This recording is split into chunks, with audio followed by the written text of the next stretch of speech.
మనమండి చాలామంది సభ్యులు మాట్లాడడానికి నేమ్స్ పంపించారు. అయితే మిగిలిన సభ్యులు సమయాన్ని దృష్టిలో పెట్టుకొని మాట్లాడవలసిందిగా కోరుతున్నాను. ఇప్పుడు బీసీ జనార్దన్ రెడ్డి గారు. ధన్యవాదాలు అధ్యక్ష, అవకాశం కల్పించినందుకు. అదేవిధంగా ఈరోజు 16వ సభాపతిగా ఎన్నికైనందుకు చాలా గర్వంగా ఉంది. ఎందుకంటే ఎంతో అనుభవం గల నాయకుడిగా తెలుగుదేశం పార్టీలో పుట్టినప్పటి నుంచి కూడా మీరు కంటిన్యూ అవుతూ ఈరోజు అగ్రస్థానంలో మీరు కూర్చోవడం చాలా సంతోషంగా ఉంది. అదేవిధంగా నాకు ఆర్ఎండ్బి శాఖ మంత్రిగా ఇచ్చేటువంటి మా గౌరవ ముఖ్యమంత్రి శ్రీ నారా చంద్రబాబు నాయుడు గారు ఆర్ఎండ్బి శాఖ ఇవ్వడం జరిగింది. మీరు కూడా ఆర్ఎండ్బి శాఖ మంత్రిగా చాలా కాలం పాటు చేశారు. ఖచ్చితంగా కూడా మీ యొక్క ఆలోచనలు చేసుకొని ఈ రాష్ట్రంలో అభివృద్ధి చేయడానికి కూడా మీ సలహా సహకారాలు కోరుతారని చెప్పి కూడా కోరుకుంటున్నాను అధ్యక్ష. ఇక్కడ అధ్యక్ష, ఎందుకంటే ఒక శాసనసభ్యుడిగా నేను ఒకసారి మొదట 2014 నుంచి 19 వరకు ఉన్నాను. అదేవిధంగా రెండవసారి ఓడిపోయిన తర్వాత తెలుగుదేశం పార్టీ అధికారంలో రాకుండా వైఎస్ఆర్ పార్టీ అధికారంలోకి వచ్చినప్పుడు ఈ అక్రమ కేసులు పెట్టినప్పుడు ఆ బాధ నేను అనుభవించాను అధ్యక్ష. 32 రోజులు నన్ను జైల్లో పెట్టి, అది కూడా ఎక్కడో అక్కడ దగ్గరలో ఉన్నటువంటి ఆళ్ళగడ్డనో అక్కడ దగ్గరలో ఉన్నటువంటి కర్నూలు కాకుండా ఆదోని అనేటువంటి మాకు సంబంధం లేని ప్రాంతానికి తీసుకెళ్లి లోపల పెట్టినప్పుడు ఈ అక్రమ కేసులు తమరి మీద పెట్టినప్పుడు ఏ విధంగా బాధ ఉంటుందో అనుభవించినటువంటి నాకు కూడా తెలుసు అధ్యక్ష.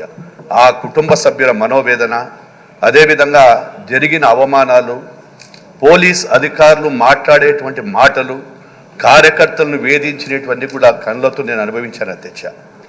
అటువంటిది మీ మీద ఎన్ని అక్రమ కేసులు పెట్టినా, ఎన్ని ఇబ్బందులు వచ్చినా పార్టీకి ఒక సైనికుడిగా ఉన్నారు మీరు.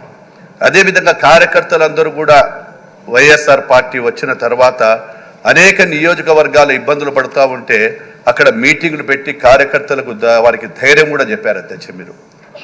మీరు ధైర్యం చెప్పడమే కాకుండా పోరాడితే పోయేదేముంది, పోరాడుదాము అని చెప్పి అనేక మంది కార్యకర్తలకు నాయకులకు మీరు ఒక స్ఫూర్తిదాతగా నిలిచినటువంటిది నేను కళ్ళతో కానీ చూడడం కానీ జరిగింది అధ్యక్ష.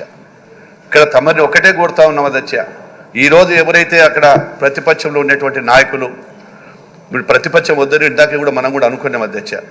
మరి ఆ పోరాటం చేసి ఎన్నో అవమానాలు చేసిన మా నాయకుడిని మాటలు మాట్లాడిన వారు పిరికి పందలు, కనీసం ఈరోజు వారు గెలిచిన 11 మంది బాధ్యత వారికి సభ జరిగేటప్పుడు ప్రజా సమస్యల మీద కానీ ప్రజల కోరిక ఏదైనా ఉన్నప్పుడు కానీ వారిని వినపడి ఇక్కడ ఉండి మాట్లాడవలసిన బాధ్యత ఉంది. అంటే ఇప్పుడు ప్రజలు కూడా గుర్తిస్తారు అధ్యక్ష. లాస్ట్కి మరి ఆ 11 స్థానాలు కూడా పోకుండా పోతాయి అధ్యక్ష. ఎందుకంటే వారికి ఒక బాధ్యత ఎన్నిక ఇచ్చిన తర్వాత వారు కూడా ఇక్కడ ఉండి సభలో మాట్లాడవలసిన అవసరం ఉంటుంది అధ్యక్ష. ఏది ఏమైనప్పటికీ మిమ్మల్ని ఆ స్థానంలో కూర్చోబెట్టినటువంటి ప్రతి ఒక్కరికి కూడా ఈరోజు మిమ్మల్ని గౌరవమైనటువంటి ప్రారంభం చేసినందుకు ప్రతి ఒక్కరికి కూడా ధన్యవాదాలు తెలియజేస్తూ, భవిష్యత్తులో మీ యొక్క ఆదేశాల ప్రకారం మేము అందరం కూడా చేస్తామని చెప్పి సెలవిస్తూ మీకు అవకాశం ఇచ్చేందుకు మీకు ధన్యవాదాలు తెలియజేస్తున్నాను అధ్యక్ష.